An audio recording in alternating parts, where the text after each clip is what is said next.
तो बच्चों आज हम पढ़ेंगे सौर मंडल में पृथ्वी। ये एनसीईआरटी की कक्षा 6 की जो किताब है भूगोल की, उसका पहला चैप्टर है सौर मंडल में पृथ्वी। कंप्यूटर पे लिख रहा हूं, थोड़ी सी राइटिंग गंदी आएगी, कुछ दिनों में राइटिंग सही हो जाएगी कंप्यूटर पे लिखते लिखते। ठीक है, तो इस चैप्टर में सबसे पहले ये बताया गया है कि हम पूर्णिमा और अमावस्या किसको कहते हैं। आपने आकाश में चांद को देखा होगा, चंद्रमा को। पूर्णिमा यानी पूरा चांद, जिस दिन आपको पूरा चांद दिखाई दे उस दिन को हम कहते हैं पूर्णिमा। ठीक है, और जिस दिन आपको चांद बिल्कुल ना दिखाई दे उस दिन को हम क्या कहते हैं, अमावस्या। ठीक है, कोई चांद ना दिखे, कोई चांद क्या, चांद ना दिखे, कोई नहीं, चांद ना दिखे। जिस दिन चांद ना दिखाई दे उस दिन क्या होगी, अमावस्या होगी। तो पूर्णिमा और अमावस्या के बारे में बता करके इस चैप्टर को शुरू किया गया है आपके एनसीईआरटी की किताब में। ठीक है, अब पूर्णिमा और अमावस्या के बाद इन्होंने अगली चीज जो बात की है वो है खगोलीय पिंड। ठीक है, खगोलीय पिंड किसे कहते हैं। आप आकाश में जितने भी चीजें देखते हो, जैसे आपका सूर्य हो गया, चंद्रमा हो गया, रात होने पे चंद्रमा दिखाई देता है, उसके अलावा तारे दिखाई देते हैं।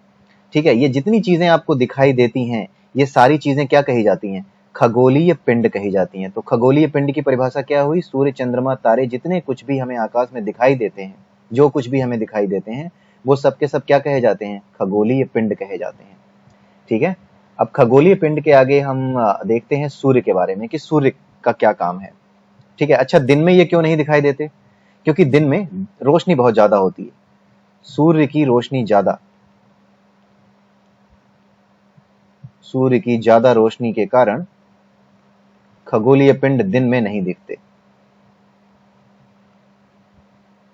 दिन में नहीं दिखते। ठीक है, पूछा जा सकता है कि दिन में ये चीजें क्यों नहीं दिखाई देती, तो सूर्य की ज्यादा रोशनी के कारण ये दिन में नहीं दिखाई देती। ठीक है, अब आइए आगे देखते हैं, सूर्य के बारे में कुछ और जानकारी लेते हैं। सूर्य के बारे में पढ़ रहे हैं। सूर्य क्या है, सूर्य एक तारा है। ठीक है, तारे क्या होते हैं, तारों का अपना प्रकाश होता है। ठीक है, ये तारे क्या हैं, ये स्वयं जल रहे हैं, आग लगी हुई है इनमें। ठीक है, यहां पर ईंधन की तरह जो है सूर्य, जितने भी तारे हैं वो अपने आप जलते हैं। ठीक है, जैसे इनकी अपनी रोशनी होती है, जैसे हमारी पृथ्वी है, पृथ्वी की अपनी रोशनी नहीं है।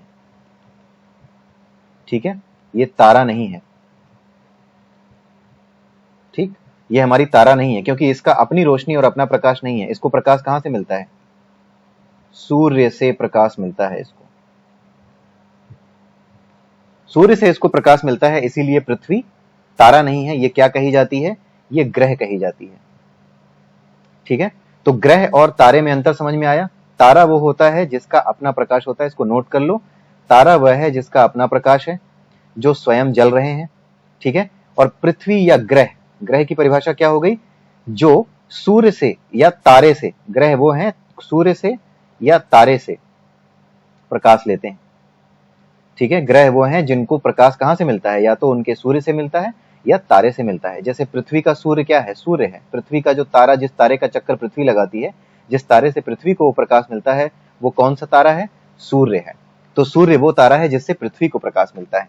तो ग्रह क्या होते हैं, जो सूर्य से प्रकाश लेते हैं या किसी जो है तारे से प्रकाश लेते हैं, वो ग्रह कहलाते हैं। ठीक है, अब हम देखते हैं कि तारे और कौन कौन से होते हैं। ये पूरा हटा देते हैं, तारों के बारे में और भी चीजें जानने की कोशिश करते हैं, इसको भी हटा देते हैं। अब तारों के बारे में हम जानते जानते एक चीज और जानना जरूरी है, नक्षत्र मंडल। ठीक है, नक्षत्र मंडल क्या होता है, आपने जो है आकाश में देखा होगा, एक मिनट, इसको मैं जरा हटा देता हूं, नया है मेरा पेन इसलिए चलने में थोड़ी दिक्कत हो रही है। नक्षत्र मंडल क्या होता है, अपने आकाश में आपने देखा होगा, आपने नाम सुना होगा कई बार, सप्तऋषि मंडल का।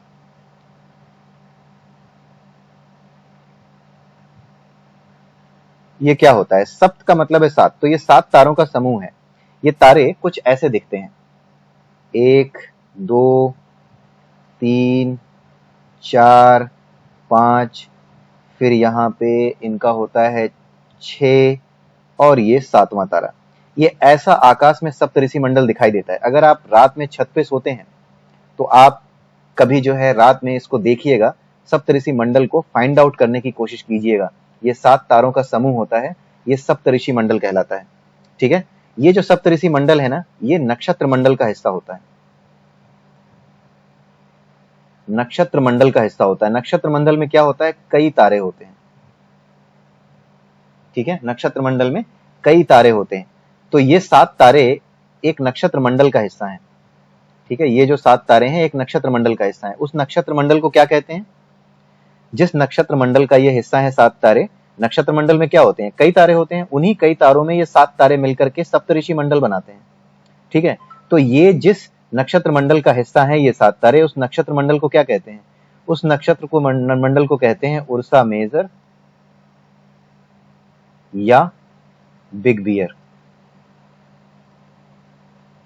तो बिग बियर या उर्सा मेजर क्या है, उर्सा मेजर या बिग बियर क्या है, एक नक्षत्र मंडल है।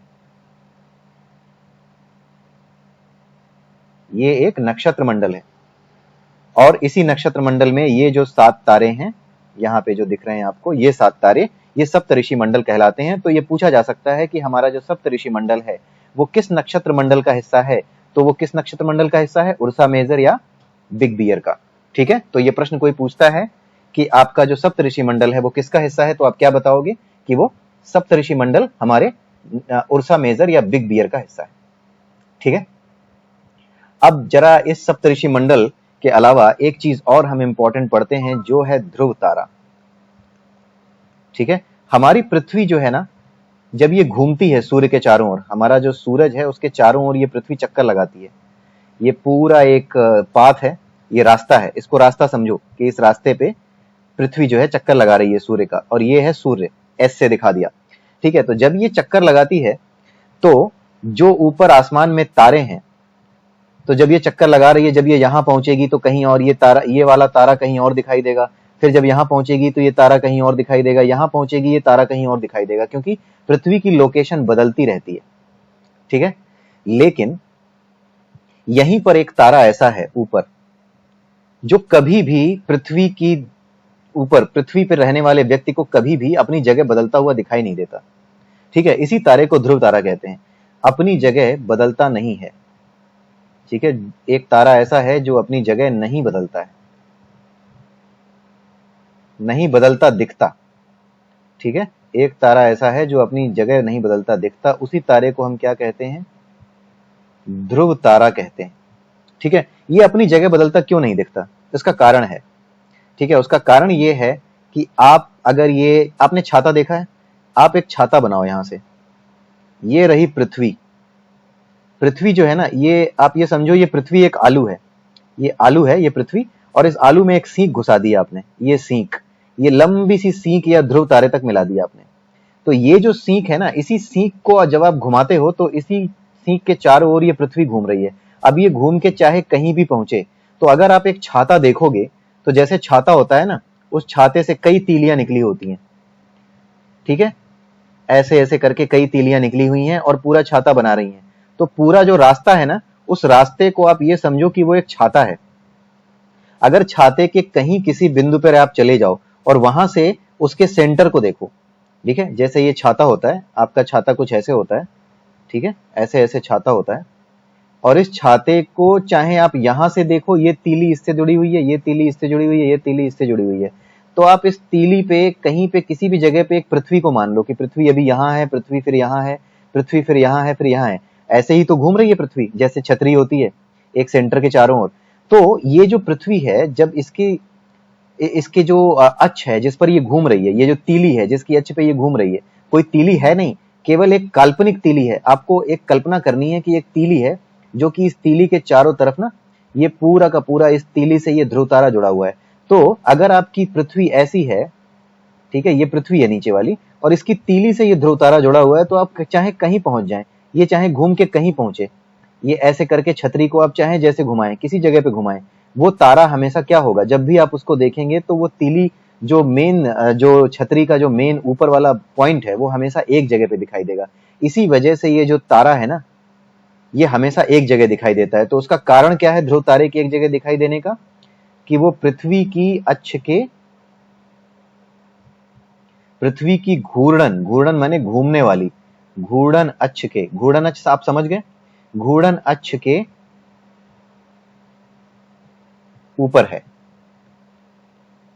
ठीक है, वो घूर्णन अक्ष के ऊपर है, जिसकी वजह से वो वहीं दिखाई देता है। तो ध्रुव तारा अपनी जगह क्यों दिखाई देता है, अपनी जगह बदलता हुआ क्यों नहीं दिखाई देता? क्योंकि ध्रुव तारा पृथ्वी की घूर्णन अक्ष यानी कि जिस अक्ष के चारों ओर, जैसे तीली है, तीली हमने बताई, इसीलिए तीली के चारों ओर अगर आप घुमा रहे हो पृथ्वी को, तो उस पृथ्वी की तीली के जो बिल्कुल ऊपरी बिंदु पे ये ध्रुव तारा है। तो कहीं भी घूमेगी ये पृथ्वी, कहीं पर भी, तो ये तारा हमेशा एक जगह दिखाई देगा, क्योंकि उसकी अक्ष हमेशा एक रहेगी। ये पृथ्वी यहां पहुंचेगी, यहां पहुंचेगी, कहीं पहुंचेगी, यहां पहुंचेगी, हमेशा ये इसको मिला रहा होगा, तो हमेशा एक जगह दिखाई देगा। तो इसीलिए ध्रुव तारा हमेशा एक जगह दिखाई देता है। ये हमेशा याद रखना कि पृथ्वी की घूर्णन अक्ष के ऊपर है, उसी घूर्णन अक्ष के ऊपर ये ध्रुव तारा होने के कारण अपनी जगह बदलता हुआ नहीं दिखाई देता। ठीक है, ये आपकी किताब में नहीं समझाया गया है, ये मैंने आपको समझा दिया है। तो इसको अब हटाते हैं, अब वापस आते हैं, कुछ और पढ़ते हैं। ठीक है, ग्रह के बारे में हमने आपसे पहले ही बता दिया। पृथ्वी एक ग्रह है, ग्रह का अपना प्रकाश नहीं होता। ठीक है, ग्रह का कोई प्रकाश नहीं। ये किससे प्रकाश लेता है? तारे से या फिर सूर्य से। कोई प्रकाश नहीं, सूर्य से प्रकाश लेता है।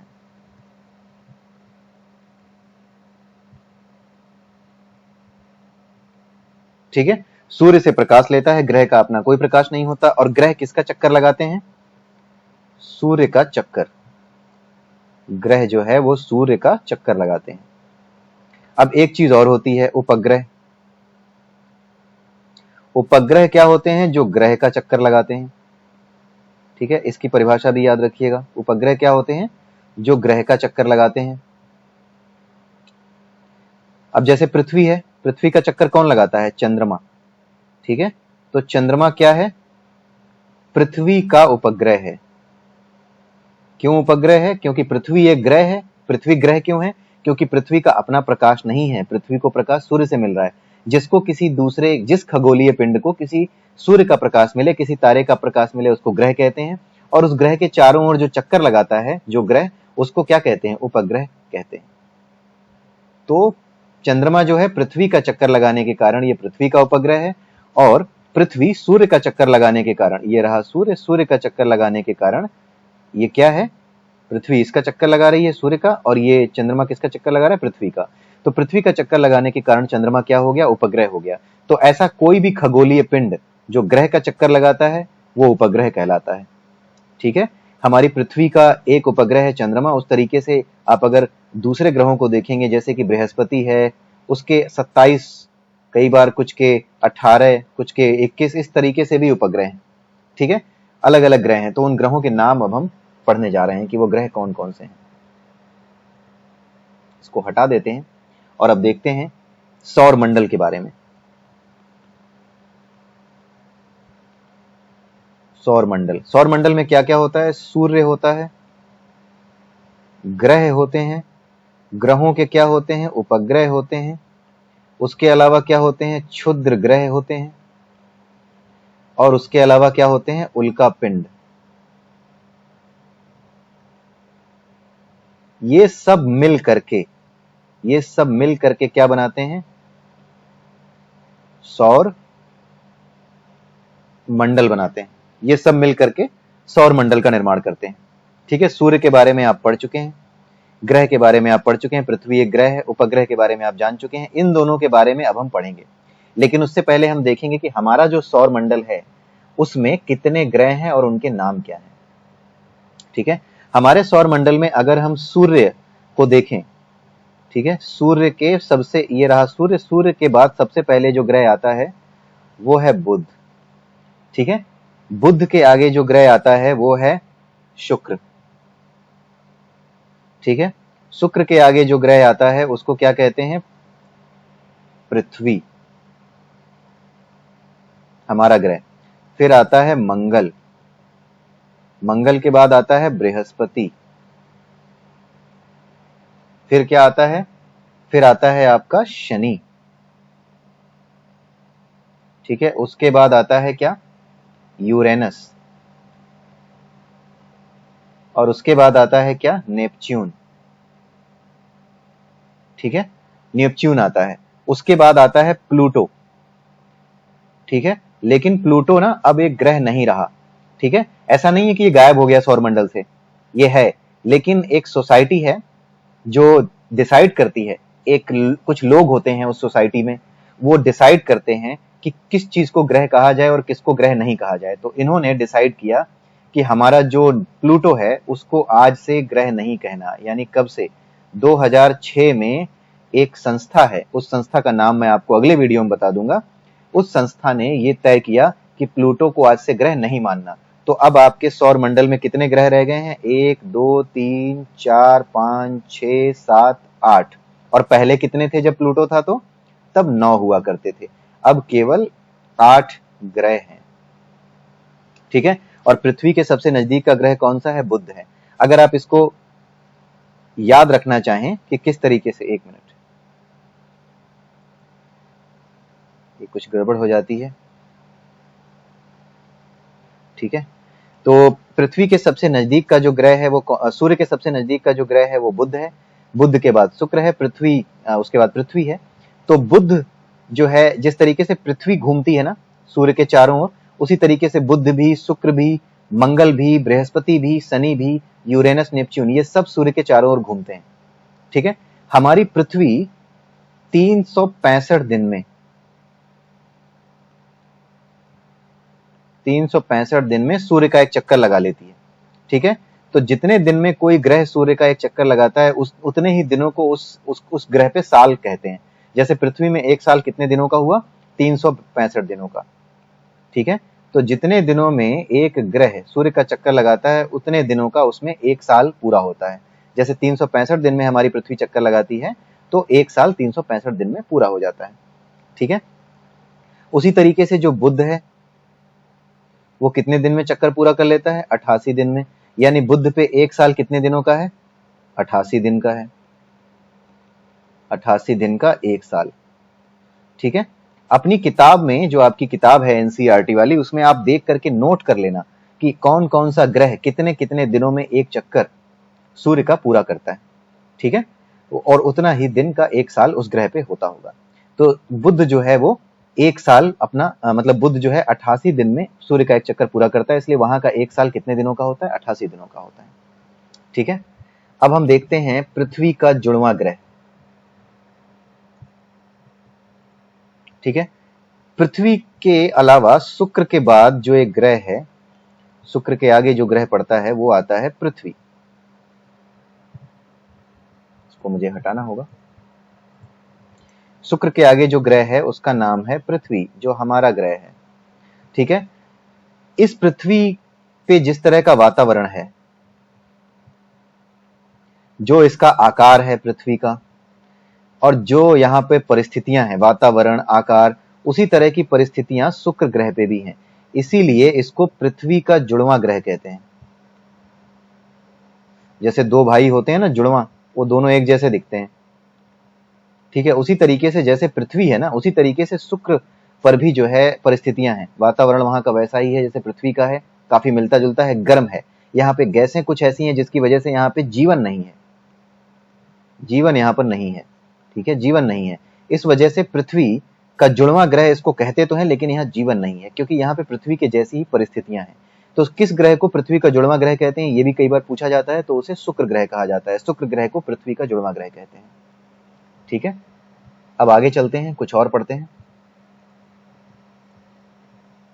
आगे क्या है, चंद्रमा की दूरी, पृथ्वी से चंद्रमा की दूरी आप नोट कर लीजिए, 3,84,000 किलोमीटर,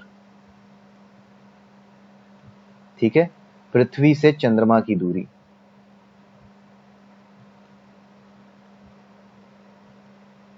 राइटिंग मत देखना, खराब आती है, क्योंकि कंप्यूटर पे लिख रहे हैं तो कंप्यूटर पे हाथ से लिखने पे थोड़ी दिक्कत होती है। 15 करोड़ किलोमीटर दूरी किसकी है, सूर्य से पृथ्वी की, ठीक है, ये नोट कर लेना। सूर्य से पृथ्वी की दूरी 15 करोड़ किलोमीटर है और सूर्य से पृथ्वी तक प्रकाश आने में कितना समय लगता है? सूर्य से प्रकाश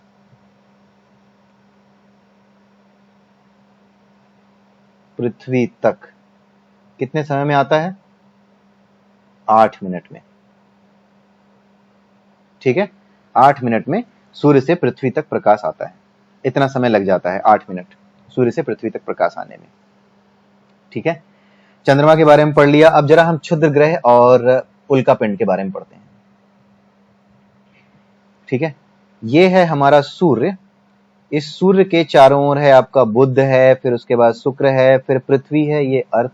पृथ्वी को ई से दिखा देते हैं। फिर क्या है? मंगल है, इसको एम से दिखा देते हैं। उसके बाद क्या है आपका ग्रह? कौन सा है? बृहस्पति, जिसको कहते हैं जुपिटर अंग्रेजी में। ठीक है, अब क्षुद्र ग्रह की हम बात कर रहे हैं। ठीक है, ये आपका जुपिटर है और ये आपका जो है मार्स है, यानी मंगल है। मंगल, ये सब क्या कर रहे हैं? ये सूर्य है, ये सन है एस से, ये सब इसके चारों ओर चक्कर लगा रहे हैं। अर्थ भी, मार्स भी, जुपिटर भी। तो मार्स और जुपिटर के बीच में ना जो जगह है, यहां पर छोटे छोटे पिंड घूमते रहते हैं लगातार, ये भी घूमते रहते हैं यहाँ पे। इन्हीं पिंडों को क्या कहते हैं? इन्हीं पिंडों को क्षुद्र ग्रह कहा जाता है। यानी मंगल और जुपिटर, यानी मंगल और बृहस्पति के बीच में जो छोटे छोटे पिंड चक्कर लगाते रहते हैं, उन्हीं को क्या कहते हैं? क्षुद्र ग्रह कहते हैं। ठीक है, किसके किसके बीच में है? मंगल एवं बृहस्पति के बीच। ठीक है, मंगल एवं बृहस्पति के बीच जो चक्कर लगाते रहते हैं, उन्हीं को क्षुद्र ग्रह कहा जाता है। अब देखते हैं उल्कापिंड किसको कहते हैं। ठीक है, ये रही हमारी अर्थ। ठीक है, होता क्या है कि जिस तरीके से मंगल और बृहस्पति के बीच में ये चक्कर लगा रहे हैं कुछ पिंड, उसी तरीके से बड़े बड़े जो पिंड होते हैं ना, वो इसके सूर्य के चारों ओर भी चक्कर लगा रहे होते हैं, पूरे सौर मंडल में फैले हुए हैं। ये तो इसके बीच में है, मंगल और बृहस्पति के बीच में, लेकिन ये जो बड़े बड़े पिंड है ना, ये सूर्य के चारों ओर यहाँ पे हर जगह फैले हुए हैं और कई बार ये क्या होते हैं? पृथ्वी के नजदीक आ जाते हैं। ठीक है, पृथ्वी के नजदीक आ जाते हैं। हमारी अर्थ के, ये जो हमारी अर्थ है, इसके नजदीक कई बार ये उल्कापिंड आ जाते हैं। ये अनियमित आकार के पत्थर हैं, ये गोल नहीं है, ये कुछ ऐसे टेढ़े मेढ़े भी हैं, कुछ उल्टे पुल्टे भी हैं। ठीक है, कान जैसे भी हैं, नाक जैसे भी हैं, कुछ भी है। तो ये बहुत तेजी से अर्थ की तरफ भी आते हैं कई बार, लेकिन पृथ्वी का जो वायुमंडल है वो धरती तक पहुंच नहीं पाते। क्यों? धरती तक नहीं पहुंचते उल्कापिंड, धरती तक नहीं पहुंचते उल्कापिंड। कौन नहीं पहुंचते? उल्कापिंड जो है नहीं पहुंचते। उल्कापिंड धरती तक नहीं पहुंचते। कारण क्या है? वायुमंडल का घर्षण। घर्षण क्या होता है आगे आप पढ़ोगे। वायुमंडल का घर्षण, इसकी वजह से ये क्या होते हैं? रास्ते में ही जल जाते हैं। ठीक है, ये आप ऐसे मत लिखना जैसे मैं लिख रहा हूं, आप अपनी कॉपी में सही से लिखना कि उल्कापिंड धरती तक इसलिए नहीं पहुंच पाते क्योंकि वायुमंडल के घर्षण के कारण वो रास्ते में ही जल जाते हैं। तो लिखना भी सीखिए, इसीलिए मैं खुद लिख के आपको नहीं दिखा रहा। ठीक है, तो आप इसको लिख करके देख लीजिएगा खुद। ठीक है, और यहां पर मैं इसको हटा करके आखिरी टॉपिक इसका हम स्टडी करते हैं आज, जिसको हम कहते हैं आकाश गंगा। ठीक है, आकाश गंगा, जैसे हमारा जो सूर्य है ना, उसके चारों ओर चक्कर लगा रहे हैं कई ग्रह। ठीक है, उसी तरीके से एक आकाश गंगा का भी केंद्र है। ठीक है, आकाश गंगा क्या है? यहाँ पे कई सौर मंडल हैं, जैसे हमारी पृथ्वी का एक सौर मंडल है, उसी तरीके से कई सूर्य हैं, उनके अपने सौर मंडल हैं। ये सब मिल करके क्या कर रहे हैं? एक केंद्र की ओर, आकाश गंगा का केंद्र है ये। ठीक है, आकाश गंगा का केंद्र है ये, इसके चारों ओर चक्कर लगा रहे हैं। ठीक है, यानी कि हमारा सूर्य के चारों ओर हमारे ग्रह चक्कर लगा रहे हैं, जो बाकी के ग्रह हैं, लेकिन ये सूर्य भी आकाश गंगा के चारों ओर, ये पूरा का पूरा सौर मंडल ना, ये रहा सूर्य, ये रही हमारी पृथ्वी और बाकी के ग्रह, लेकिन ये सारा जो कलेक्शन है ना, ये सारे के सारे मिलके भी धीरे धीरे घूम रहे हैं किसके चारों ओर? आकाश गंगा के चारों ओर घूम रहे हैं। ठीक है, ये आकाश गंगा के चारों ओर भी घूम रहे हैं, ये आपको याद रखना है। ऐसा नहीं है कि ये सूर्य भी स्थिर है, ये सूर्य पूरे सौर मंडल के साथ, ये पूरा का पूरा सौर मंडल और दूसरे भी सौर मंडल हैं यहाँ, ये कई सौर मंडल से मिलकर के क्या बनती है, एक आकाश गंगा बनती है। और वो सारे के सारे सौर मंडल क्या कर रहे हैं, आकाश गंगा का चक्कर लगा रहे हैं। कई सौर मंडल मिलकर क्या बनाते हैं, आकाश गंगा। ठीक है, या गैलेक्सी कहते हैं इसको, गैलेक्सी, अंग्रेजी में गैलेक्सी। ठीक है, हमारी जो गैलेक्सी है उस गैलेक्सी का नाम आकाश गंगा है। ठीक है, कहते हैं इसको गैलेक्सी ही है, इस पूरी चीज को ना गैलेक्सी ही कहते हैं, लेकिन हमारी वाली गैलेक्सी का नाम क्या रखा गया है, आकाश गंगा रखा गया है। ठीक है, हमारी गैलेक्सी का नाम आकाश गंगा है। और हमारी गैलेक्सी के पास, जैसे हमारी ये गैलेक्सी है ना, इस आकाश गंगा के पास, इसके पास एक गैलेक्सी और है इसके ऊपर, ये आपकी किताब में नहीं दिया, मैं आपको बता दे रहा हूं। उस गैलेक्सी का नाम क्या है, एंड्रोमेडा। ये याद रखिएगा, हमारी आकाश गंगा की गैलेक्सी के पास की गैलेक्सी का नाम क्या है, एंड्रोमेडा। ये भी आप अपनी कॉपी में लिख लीजिएगा कि आकाश गंगा के नजदीक की जो गैलेक्सी है उसका नाम क्या है, एंड्रोमेडा है। और ऐसा माना जाता है कि एंड्रोमेडा धीरे धीरे हमारी आकाश गंगा की तरफ आ रही है और कई करोड़ों साल बाद, करोड़ साल बाद ये क्या करेगी, इससे टकरा जाएगी और ये सब तारे आपस में टकरा के खत्म हो जाएंगे, ऐसा माना जाता है। ठीक है, तो ये याद रखिएगा कि हमारे आकाश गंगा के सबसे नजदीक की गैलेक्सी कौन सी है, एंड्रोमेडा गैलेक्सी है। ठीक, तो आज का चैप्टर यहीं खत्म होता है। आप इसको याद कर लीजिएगा, इसके नोट्स बना लीजिएगा और अगले वीडियो में दूसरे चैप्टर के साथ फिर मिलेंगे। तब तक के लिए नमस्कार।